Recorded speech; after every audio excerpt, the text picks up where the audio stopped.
Bonjour à tous, nouveau Quintet Flash ce mercredi, direction Amiens à l'occasion de la première étape du Grand National du Trot. 16 trotteurs âgés de 5 à 10 ans, 8 à chaque échelon, vont s'affronter sur la distance de 2900 mètres. Une première étape assez homogène, toutefois un sujet de grande classe qui s'élancera aux 25 mètres devrait rallier la majorité des suffrages. Et on voit ça tout de suite avec mon analyse.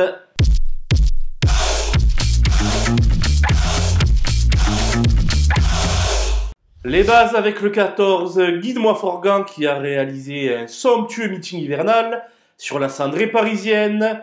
Sur sa lancée, ce trotteur de grand talent devrait lutter pour la victoire. Le 12, Récavry avait terminé dans le sillage de Guide-moi Forgan le 14 janvier dernier à Vincennes. Régulier à souhait, il doit être retenu en très haut rang. Le 6, Guilmour, vient de tracer une très belle ligne droite et fait face à un engagement de qualité. À l'aide d'un parcours sans encombre, je pense qu'il peut rivaliser avec les principaux favoris. Les opposants avec le 3 Forbach qui a dû être préparé avec le plus grand soin par son mentor David Alexandre. Ce dernier n'effectue que très rarement d'aussi longs déplacements. C'est pour cela que je pense qu'il ne va pas rater son coup dans cette étape picarde. Le 16 Galested revient à l'attelé après un très beau passage sous la selle. S'il arrive à prendre les bons wagons, il sera très logiquement à l'arrivée.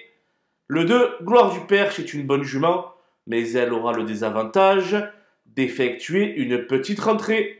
Pour autant, je la pense capable de prendre le trait à son compte et de sauvegarder une place.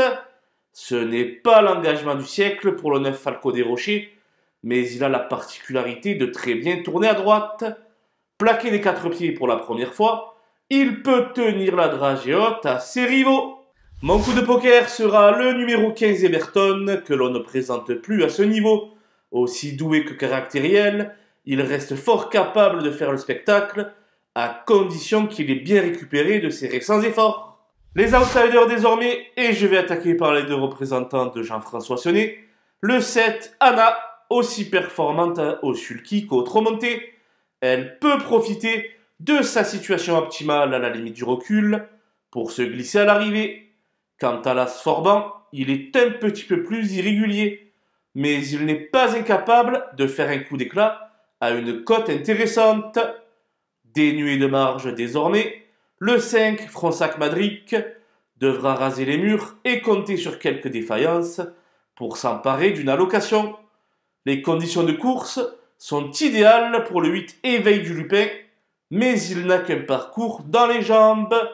Toutefois, on peut l'insérer dans un char réduit.